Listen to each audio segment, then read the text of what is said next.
रूस और यूक्रेन की जंग भले ही अभी तक किसी भी मुकाम तक नहीं पहुंच सकी हो, लेकिन रूसी फौजों के हमले में यूक्रेन में हो रही तबाही की तस्वीरें दुनिया के सामने हैं। दुनिया के ज्यादातर देशों पर इस जंग या इससे होने वाली तबाही का असर किसी न किसी रूप में पड़ रहा है और इस जंग से हो रही तबाही की ये तस्वीरें भारत के लिए भी परेशानी पैदा करने वाली हैं। दरअसल इस युद्ध के शुरू होने के बाद यूक्रेन में फंसे भारतीय छात्रों को तो सुरक्षित निकाल लिया गया, लेकिन यूक्रेन में हो रही ये तबाही भारतीय एयरफोर्स और इंडियन नेवी के लिए परेशानी खड़ी कर सकती है। जी हाँ, यूक्रेन के इस युद्ध में भारत का सीधा तो कोई दखल नहीं है, लेकिन यूक्रेन की डिफेंस फैक्ट्रियों पर रूसी हमला भारत की डिफेंस फोर्सेस के लिए महंगा पड़ सकता है। दरअसल इसकी वजह है यूक्रेन का इतिहास और भारत के साथ उसके रक्षा समझौते। भारतीय सेनाओं के जखीरे का बहुत बड़ा हिस्सा सोवियत संघ के जमाने का है और यूक्रेन सोवियत संघ के टूटने से पहले उसका अहम हिस्सा था। सोवियत संघ की डिफेंस मैन्युफैक्चरिंग के कई ठिकाने यूक्रेन में ही थे।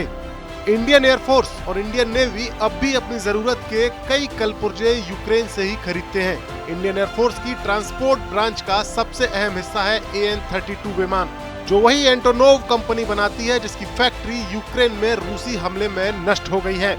इंडियन एयरफोर्स के पास मौजूद 100 AN-32 विमानों के मेंटेनेंस के लिए स्पेयर पार्ट्स यूक्रेन से ही आते हैं।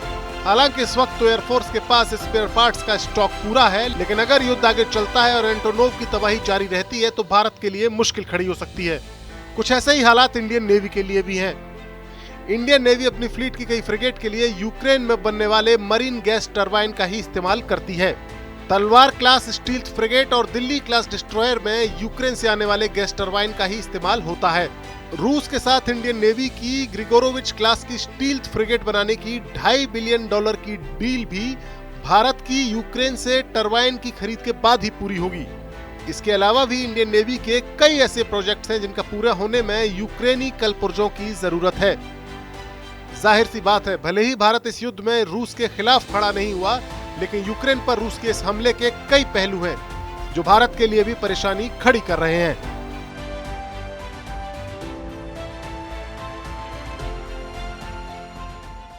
देश बनता है अपने नागरिकों से, ऐसे नागरिक जो अधिकार के साथ कर्तव्य पर भी ध्यान दें, जो सच्चाई का आदर करें लेकिन असत्य से लड़ना भी सीखें, जो सिर्फ जानकार न बने बल्कि जागरूक भी रहें। इस काम में TV9 डिजिटल है आपका मददगार लगातार, ताकि आप भीड़ का हिस्सा न बने बल्कि राह दिखाएं भीड़ को।